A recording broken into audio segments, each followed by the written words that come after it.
of video footage by police departments involved in shootings to the district attorney will help instill trust by the public that the tapes or the video footage is not tampered with. Meeting with the victims' families or the person who's been shot's family, I think, is critical to building the trust of those in the community who have been hurt, whether rightfully or wrongfully. And then releasing the videotape publicly, as we've seen in jurisdictions, can actually avoid, I think, help communities avoid riots and protests that are born out of the frustration of communities who do not feel that they can trust police officers. So I think that is really the key.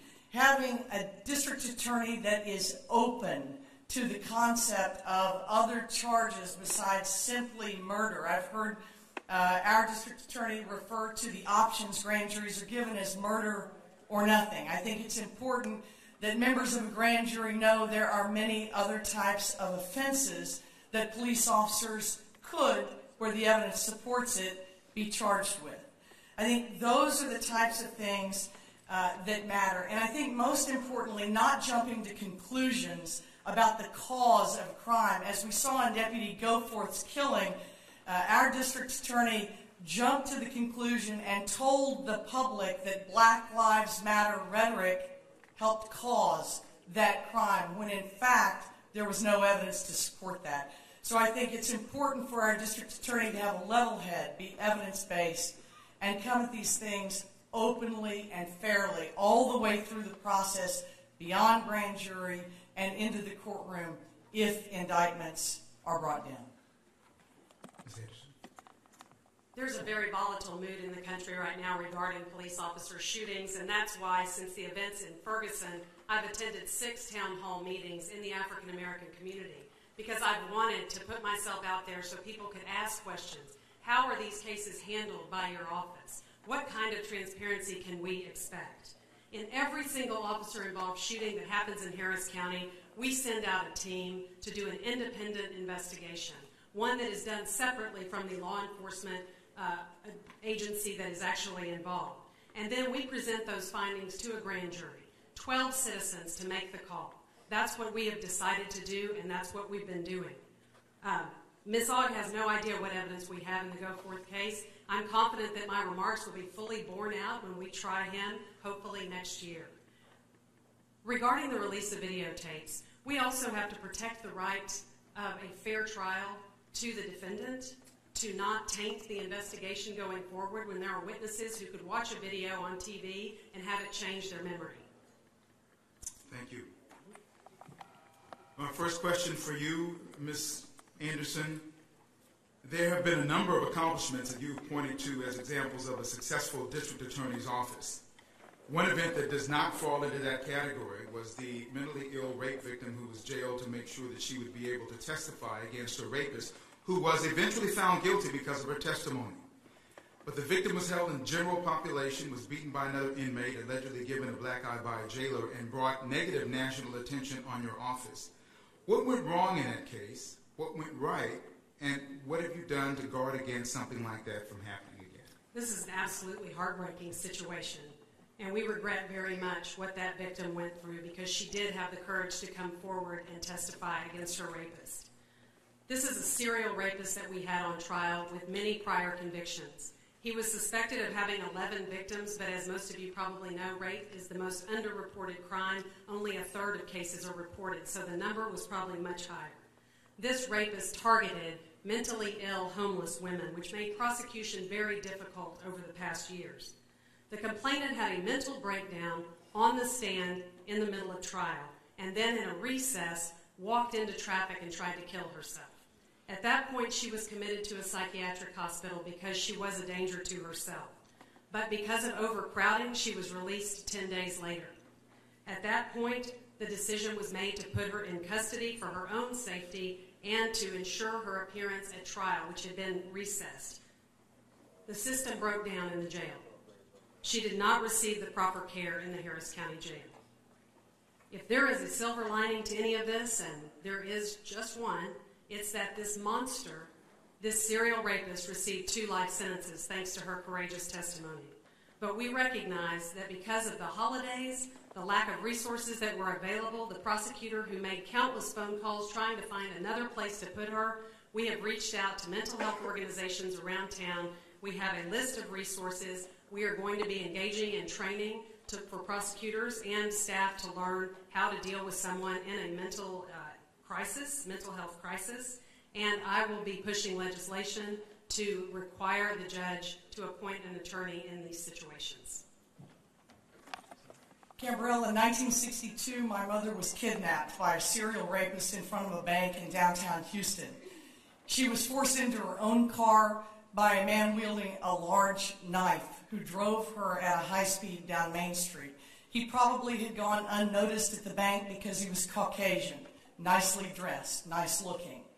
While my mother had the strength to throw herself out of a moving car at 40 miles an hour, she never had the strength to talk about it publicly. If she had been jailed, I don't know that I would be standing here today as the nominee for Harris County District Attorney. Re-victimizing a victim never justifies the end. There were so many other options that could have been taken in this case. Delay of the trial, other witnesses, guarding the victim outside a hotel room, putting a police officer out there. Not to mention, this victim was not homeless. While she was mentally ill, she had a family. She was not even under subpoena when she was jailed.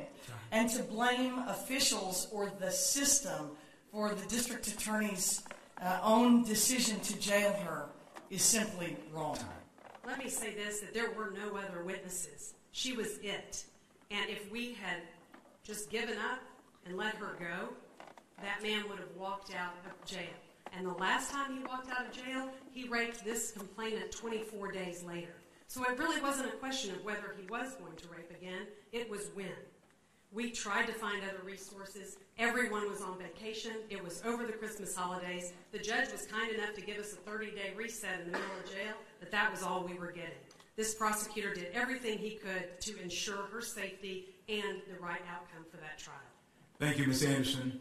Ms. Odd, I neglected to give you an opportunity at the very beginning of this to have an opening statement if you so desire, and I would like to give you that opportunity at this time. Thank you, Cambrell. I'm Kim Ogg. I want to be the next Harris County District Attorney for this community, for all communities. I told you that in 1962 my mother was kidnapped, and it affected our family for the rest of her life and certainly into my life. The way my mother was treated by our system worked. Her rapist also was jailed, and while she was not raped, 2 other women were.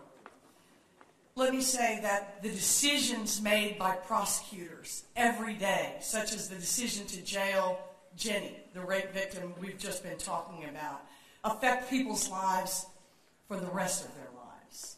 And it is critically important to have a district attorney who implements common sense, fair, kind, intelligent policies that are equally applied to all of our communities.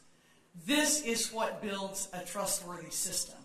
So I look forward to describing some of the policies and programs that I intend to implement with this audience so that voters know they have options. They have options to a win-at-all-cost mentality that does not make us safer nor deliver true justice to crime victims, the community, or even the accused. Ms. Anderson, I'd like to afford you the same opportunity. Thank you. And thank you for agreeing to moderate this debate. So 3 years ago today, I was appointed to be Harris County District Attorney, and since then, we have concentrated on becoming more proactive in fighting crime, setting the highest ethical standards for our employees, and increasing our involvement in the community. We have been fighting crime proactively with our new money laundering division, which targets the owners of brothels, game rooms, and drug rings by charging them with the highest level felony that we can and using the asset forfeiture laws to seize their money so we can put them out of business for good. Our child exploitation unit has been involved in several stings, targeting those predators who seek sex dates with our children online. And the Animal Cruelty Division, I've increased by 4 employees, and our filings are up 57% of animal cruelty cases, also large part due to the fact that we started an online reporting tool that people can report what they see in the community. I've started 6 new diversion programs because I believe first offenders should have the chance to avoid a criminal conviction. Within the office, I've increased training in the areas of ethics, Michael Morton, Brady, but I've also exposed prosecutors to training they've never had before, like actual innocence, hate crimes, and implicit bias, which we'll be having this fall. I've increased the office by over 100 prosecutors, which sort of helps with the 116,000 cases that we filed last year, but we need to grow even more. And out into the community, as I've said before, I've wanted to increase our visibility and our accountability by attending community meetings, town halls. Belinda and I meet with advocacy groups quarterly to find out what are the issues in a neighborhood, what are people worried about. And we've started programs in schools, the Junior DA Academy and Law and Order, to expose kids to great careers at our office. I am honored to work with the men and women of the Harris County District Attorney's Office, and I look forward to having another 4 years to continue the great work that we've started there. Thank you, Ms. Anderson. I want to continue my questioning now with Kim Ogg. Ms. Ogg, as a challenger, it's easy to sit back and take shots at a potential opponent as things may be going wrong under their leadership. What have you done, would you describe in your professional career, that is the evidence that you would be an effective leader as Harris County's district attorney? What are you able to provide other than ideas as opposed to proof that what you are planning to call for can work? Well, I've served our community all of my professional career now, almost 30 years as a lawyer. I grew up in politics. My father was a public servant, and my mother was too. My dad was in the state senate. And so I understood from early on that, at least in our world, being part of the community meant trying to help lead the community, especially politically. And that was whether I did it as a child, pushing cards for my father, helping other friends run for office as I grew older in college, and being involved. As a lawyer, I've been a prosecutor for 7 years. I have now tried over 115 jury trials, and I believe that my clients and the community have profited from my legal experience and my dedication to their best interest. As the city's first anti-gang director, Mayor Bob Lanier selected me in 1994 to create and lead the city's first civilian-led gang task force. From that position, I was able to develop policies that, one, allowed us to track gang crime in Houston and Harris County, two, push those policies to a statewide level where we eventually developed a database that is used today to help solve and prosecute criminal gang crime. During my tenure at the Anti-Gang Office, I was able to create prevention programs, and the totality of that effort resulted in a 40% drop in gang crime during the 1990s.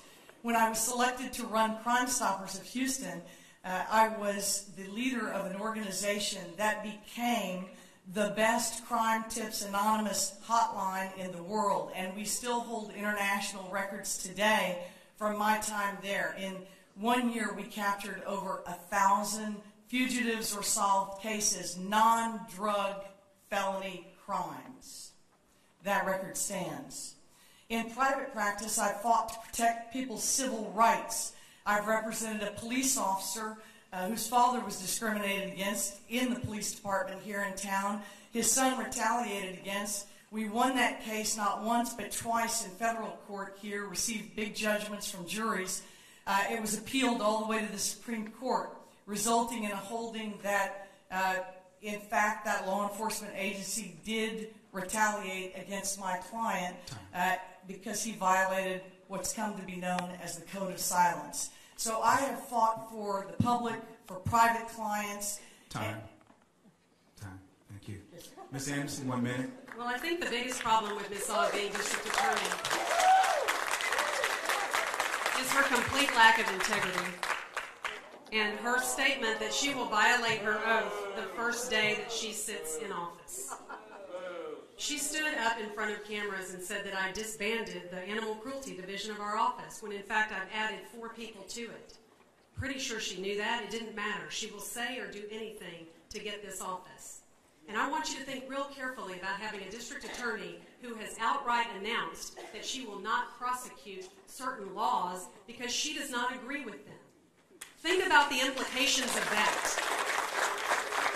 I put my hand on a Bible that's been used at the DA's office since 1958 and swore to God that I would uphold the laws of the state of Texas, and that's what I've done.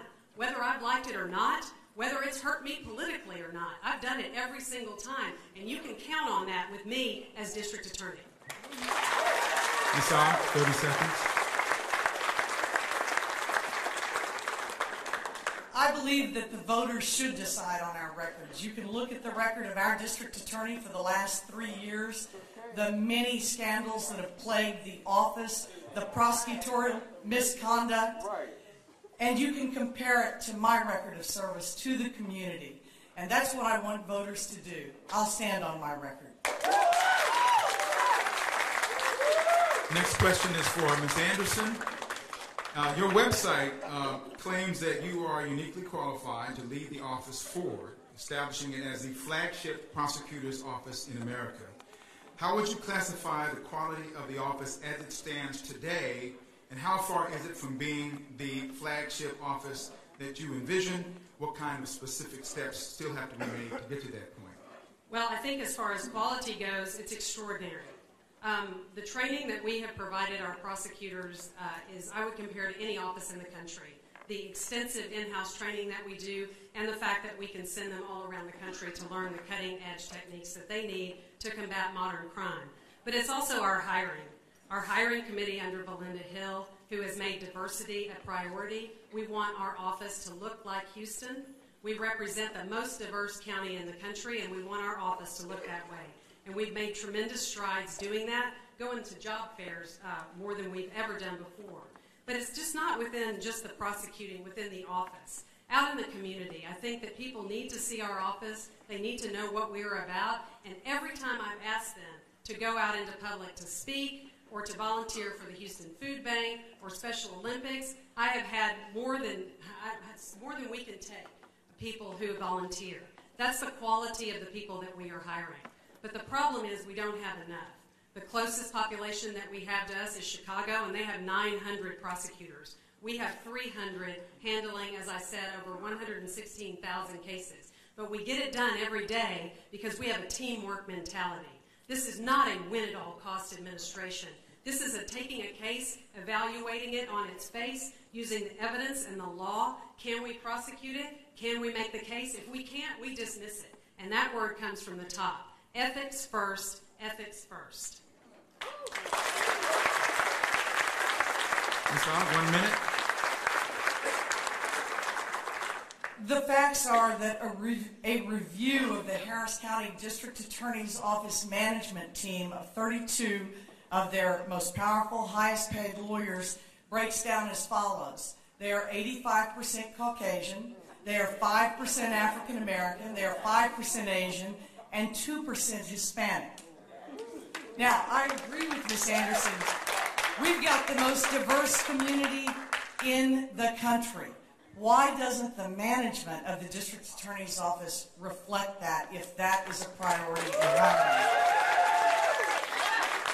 In terms of win at all costs, there have been 10 instances of prosecutorial misconduct, 8 of them committed by members of the top management. Not one of them has been investigated, disciplined, or fired for things ranging from purposely hiding evidence to causing mistrials to injecting race into an argument where it wasn't ever a fact. She knows good and well. She knows good and well that none of those allegations of misconduct have been upheld by any court or any judge, much less the Bar Association. So shame on you for bringing that up. To defense attorneys will say anything to get their cases reversed, as we found, and the judges, thank goodness, follow the law as they should. Check the diversity of our new hires. You'll see a different picture. Thank you, Ms. Anderson. Ms. Ott, your next question. Both you and District Attorney Anderson have pushed for changes in the way marijuana offenders are created by the court system. In what way is your plan different, and what impact can it make in the way that would make most of us care as long as marijuana is not decriminalized? Well, the stats on marijuana are this, that for the last 3 years, the average number of individuals prosecuted in Harris County has ranged between 8,000 and 12,000 people per year. I believe that our public wants something different. They want the money that's being spent on prosecution of minor offenses like marijuana to be directed toward rape, toward robbery, toward murder. I've calculated, and it's not been challenged, that the savings is as much as $10 million a year if we simply divert the individuals caught and who were formerly being charged with misdemeanor possession of marijuana around jail. Let them avoid paying bail, the same bail companies that contribute to many of our elected politicians. Let them go forward in their lives paying back their community through service, perhaps cleaning up the bio, or in paying municipal courts for paraphernalia charges. Let them pay it back without having to endure a lifelong criminal record for possession of misdemeanor marijuana. You know, if marijuana laws were applied the same in every community, I might feel differently about it. But like the DA in Brooklyn, who stopped prosecuting misdemeanor marijuana, I believe that those laws have been unfairly applied in minority communities. Unfairly applied to minority young men, unfairly applied to the poor and people who can't fight back, and used to oppress communities. And what we need to do is build them up. My vision of justice is to keep people in the workforce where possible. And when somebody is not a violent offender, we want that person working. So the best way to do it is take the savings that we could have from ending misdemeanor prosecution of marijuana, diverting those people around the jail, and spend it where our community wants, against violent criminals. Well, you've said two different things. You've said, one, that you want to divert them, and then you said you're not going to prosecute them at all. I'm pretty sure the answer is going to be that you're not going to prosecute them at all. If you don't like a law, you go to the legislature and seek to change it. You don't just decide not to prosecute something because you don't personally agree with it. Discretion. With marijuana, we recognize that we don't want to lock up people for marijuana. I started the First Chance Intervention Program for exactly that reason.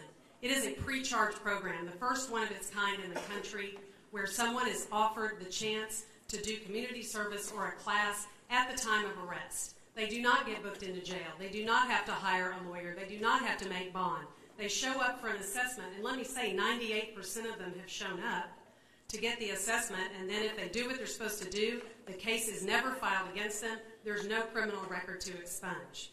We've had 3,800 people go through it, 85% success rate. I'm looking to expand it to other offenses very soon. 30 seconds. The First Offender Program, while I am glad that it is in place, affects fewer than 2,000 people a year. 8,000 people are still going to jail every year in Harris County for possession of misdemeanor marijuana, tiny amounts. Our taxpayers can have their dollars spent more wisely to protect them, not to simply run up conviction numbers. Thank you. Ms. Anderson, your next question. More than 140 cases were recently dismissed because of destroyed evidence in the Precinct 4 office. That was not directly under you, but it was in the Precinct 4 office. What is it that you expect that you can do to change the way that process occurred? Why the delay in hearing about those cases that were being destroyed? And what can you suggest to make sure that evidence needed for your prosecutors is kept safe across the region? Right, and let's be clear that there are 8 constables' offices in Harris County. I don't supervise them. I wish I did. But they are one of 132 law enforcement agencies that we work with in Harris County. In this situation, we were not going to have a knee-jerk reaction to hearing that evidence had been destroyed, especially in light of the fact that we received 5 different lists from Precinct 4 listing the evidence that they say had been destroyed. The list changed from each time. Each list was different than the other. Cases on one list dropped off the next list. We even got emails that said, never mind that list, we found that evidence, let me give you this list. So until we were sure of the numbers, until we were sure of the cases and able to independently verify them, that's when I was going to dismiss cases against people whose evidence we had, right?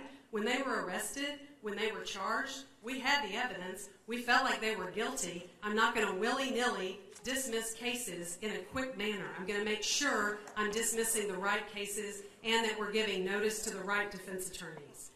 Because of the other issues that have come up with Precinct 7, which we received a list from an auditor last week, and Precinct 6, although they did find all their evidence, so no notice was needed to be given, I would advocate for a central property room for all of the constables. And I'm going to talk to Commissioner's Court about that. Thank you. 1 minute. The district attorney is the guardian of justice, not just in this county, but all over. And justice means protecting the evidence, handling it responsibly, making sure that law enforcement agencies have the support and the information they need. But more importantly, when I talk about guardian of justice, Ms. Anderson had a duty to the citizens of Harris County and to every single person charged by Precinct 4 to notify them that there were problems with the evidence. She had that knowledge in February of 2016. She waited 7 months to tell people who had already pled guilty to crimes where evidence had been destroyed that they were now entitled to a new trial. You can't wait till it's over. You can't cause the problem and then take credit for fixing it. Ms. Anderson, 30 seconds. Yeah, and I don't think you understand what I just said. That yes, we heard about it in February and March and April, but the numbers kept changing. We didn't know who to notify. We didn't know whose cases to dismiss. We did it when we were ready and when we were sure.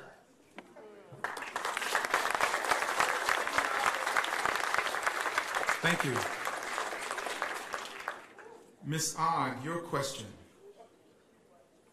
I noticed on your webpage where you say you will use the Office of the DA to increase awareness about sexual assaults so that reports of assault are encouraged, not discouraged. What evidence do you have that would indicate that reports of sexual assaults are actually being discouraged? And what can you do to connect with the younger demographics, such as on college campuses where such assaults may be a higher occurrence? Well, the facts are that in Harris County, fewer than 1,000 rape cases are being filed each year, at least in 2015, and we're on trajectory for even fewer this year in 2016. In fact, let me tell you, the number shocked me. It was so low. In terms of adult victims, in 2015, 122 cases were filed according to the district attorney's records. That is an all-time low. And when you have DNA that's left sitting, rotting on laboratory shelves, untested, because out of a $78 million budget, you can't find money to pay for that evidence to be tested, it's discouraging to victims.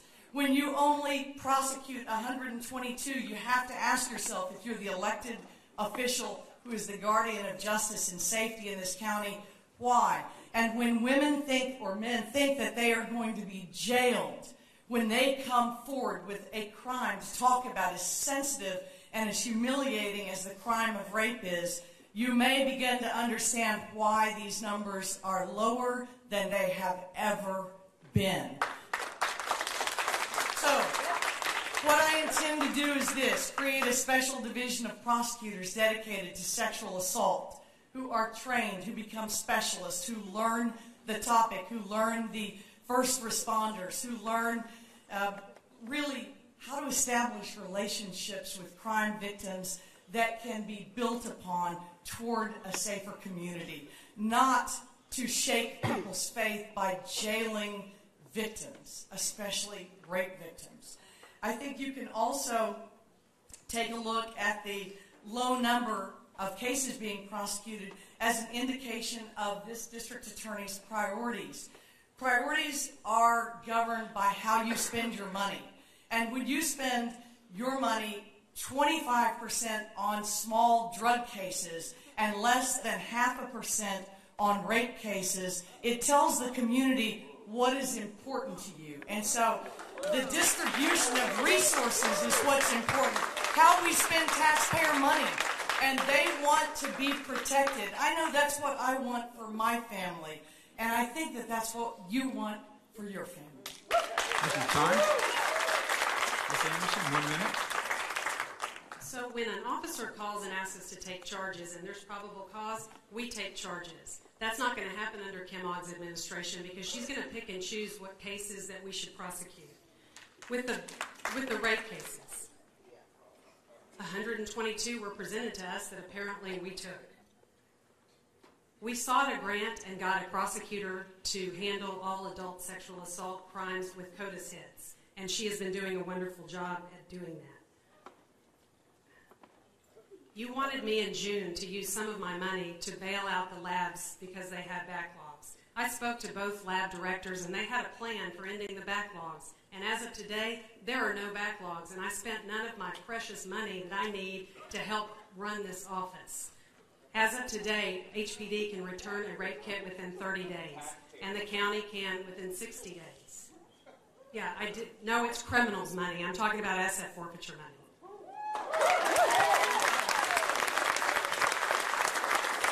30 seconds. Ms. Anderson, it's not your money. It's the people's money. And the people want to be protected. And if it means that instead of buying bottled water, which is how you're spending your criminal asset forfeiture money, instead we want it spent testing rape kits so that people like my mother can survive, then that's what I intend to do.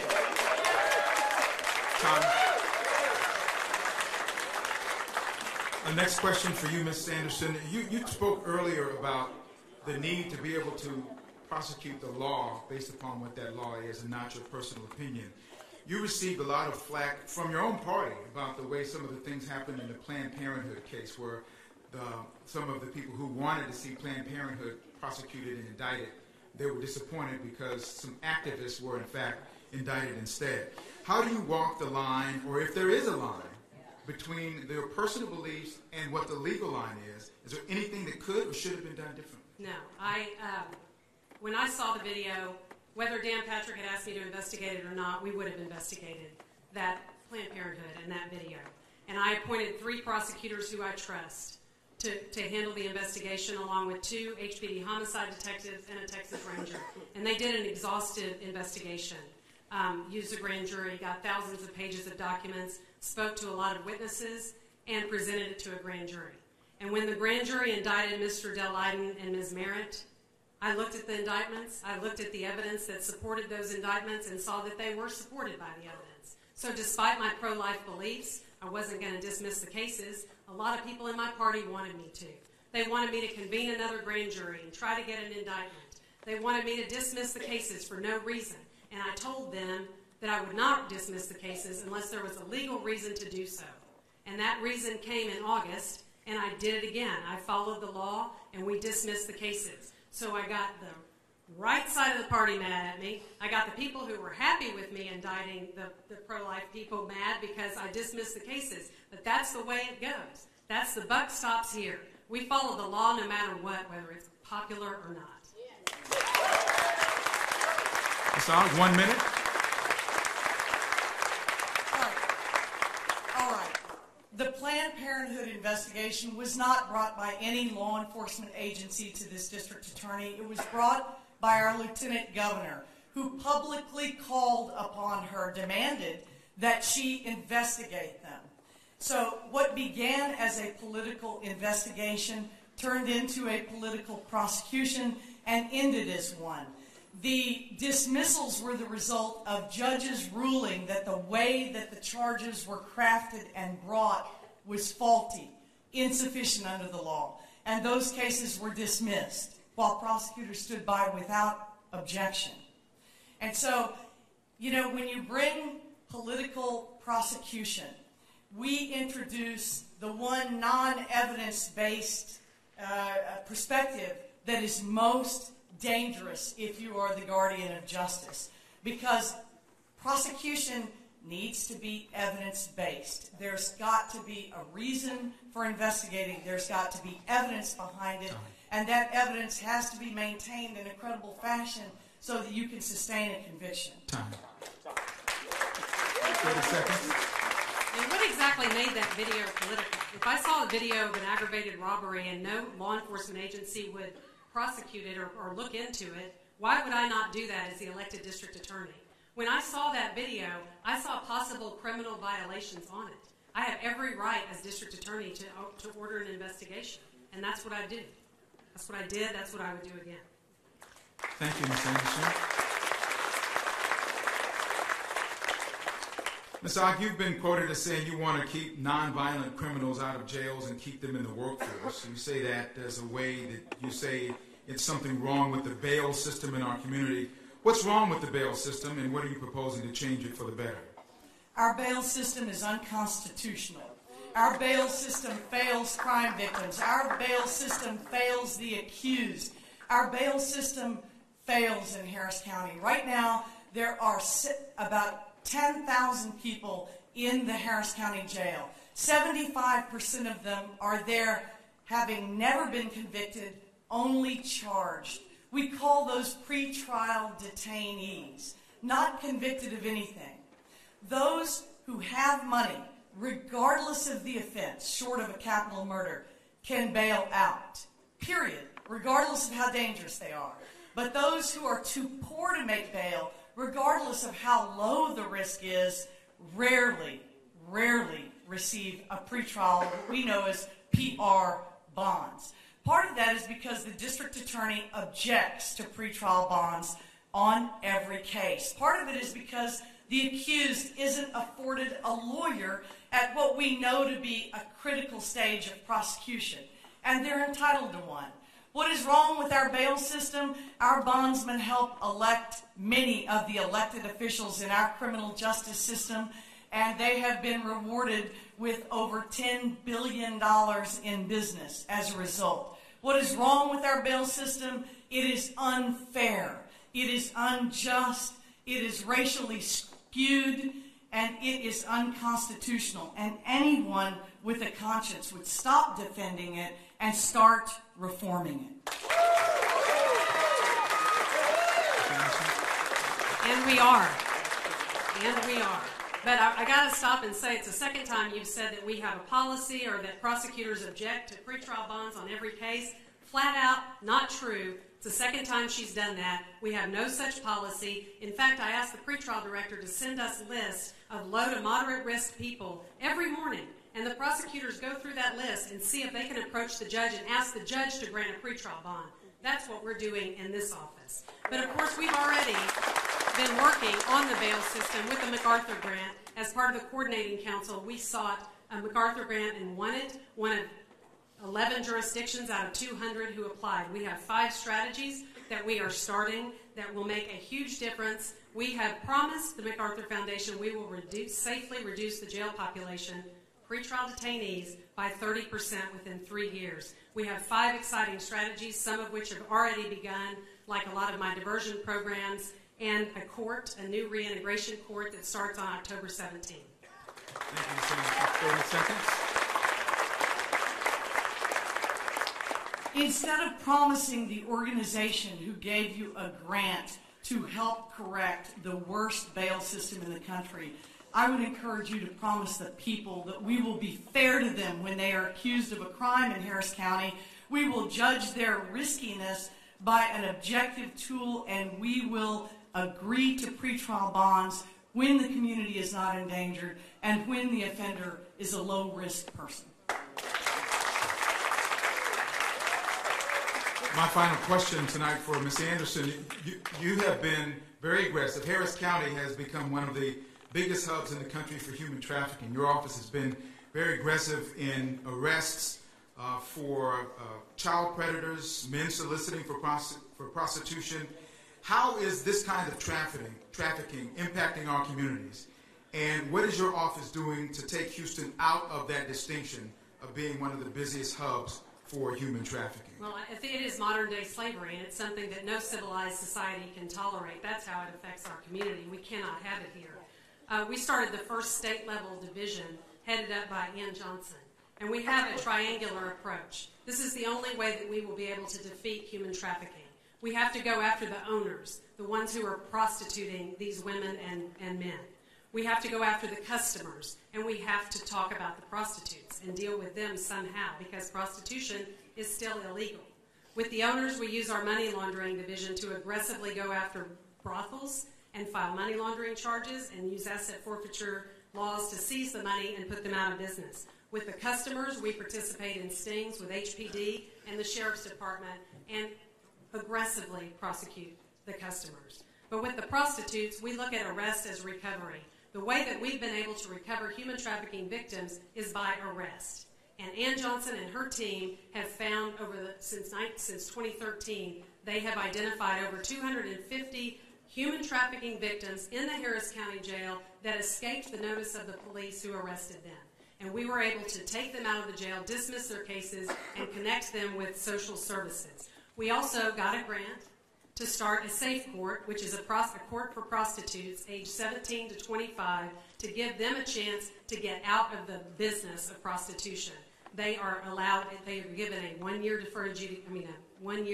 diversion plan with whatever they need: substance abuse, trauma counseling, GED, a place to live, a job. It's modeled on the drug courts, and we've had very much success trying to rehabilitate and get the women out of the industry.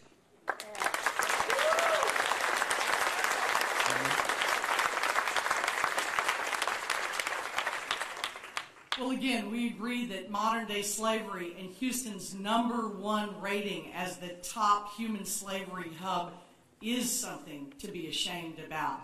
So I agree with my opponent on that, and that's why I'm curious about the statistics. That's why I looked, and I discovered that while we are prosecuting, last year you filed 4,000 cases against prostitutes. Only 100 pimps were prosecuted, and 4 cases of human trafficking have been filed this year. 4.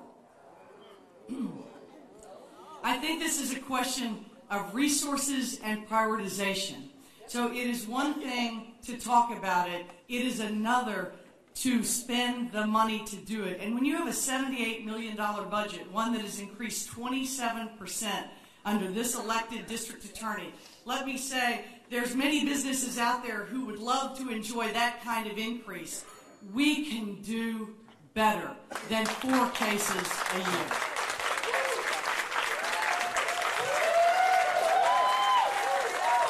Ms. Anderson? You are a master manipulator of statistics. My hat is off to you, Ms. Ogg, because we don't really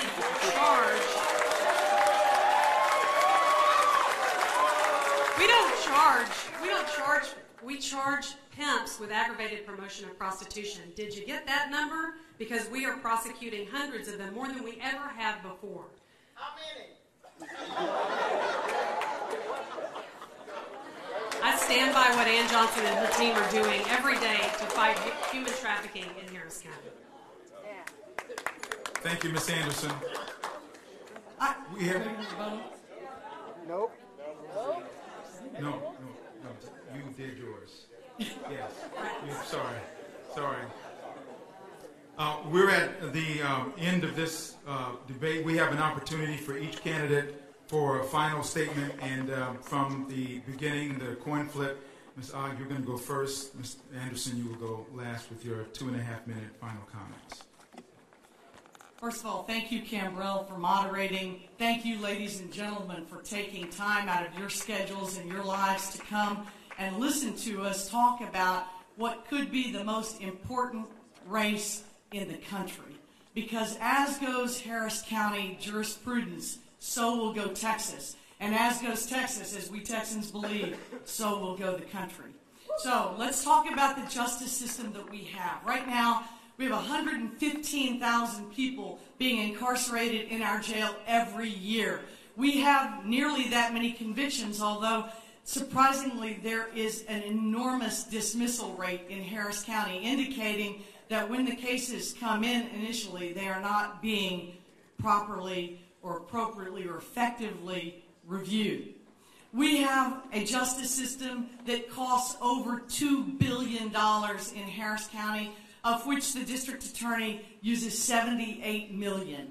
98% of that is spent on salaries for staff, while operations are being run through civil forfeiture. And any government that needs to go out and arrest somebody so that they can pay for paper clips and bottled water is one that our taxpayers need to be suspect about. We have a justice system that incarcerates poor people because they can't make bail, regardless of whether they are dangerous or not. We have a justice system that refuses to appoint counsel at that very critical stage. We have a justice system that prosecutes 44% African Americans when the total representation in our county is 19%. We have a justice system that should rely upon evidence, but instead is being run by prosecutors who are led, apparently, by a win-at-all-cost philosophy. How do we know that? Because we have seen one case of misconduct, withheld evidence, hidden evidence, mishandled evidence, texting between court personnel and lawyers, refusing to agree that somebody who's been exonerated should be compensated by refusing to agree to their exoneration. We have a case pending in front of the Supreme Court by this DA where race was injected as a reason to give him the death penalty, one that could be reversed. I have a vision for a different justice system. I have a vision for an equal justice system. I have a vision for a justice system that treats us all the same under the law and that tries to help people, not just convict them. Thank you.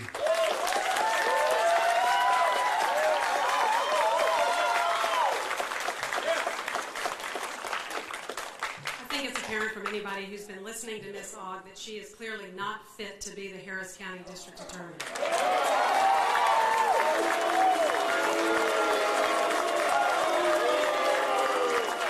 She has not been a prosecutor for 22 years. For 22 years, she has not been a prosecutor. She has the mindset of a defense attorney and of a politician. You can hear it in every word that she says. She's playing people like a fiddle. She's saying exactly what they want to hear. She can't do half of what she says she's going to do. The last 10 years, she's been representing people that we put in prison every day. Child molesters, dope dealers, murderers, even human smugglers. She doesn't work well with others. When she was the When she was the executive director of Crime Stoppers, she violated the trust of crime victims and of HPD by not once, not twice, but 3 times publicizing the identity of juvenile sex victims. And the board asked her to turn in her resignation. She has no integrity. On day 1, she has announced she will violate her oath to follow the laws of the state of Texas. We might not like them, but we got to follow them when we're the district attorney. She will say or do anything to get this job. She's already run as a Republican, and she voted in 2008 in the Republican primary when President Obama was on the ballot. Did y'all know that? With me, you know what you get. You get certainty that decisions will be made based on the evidence and the law, not politics. You get a person who will equally and fairly enforce the laws in this county. You get a transparent and responsive office that is active, that takes an active role in the community. And you get a leader who can work with other criminal justice stakeholders to find innovative and practical solutions to problems like the MacArthur Grant. I would be honored to have your vote in November, and I do look forward to working with you for another 4 years.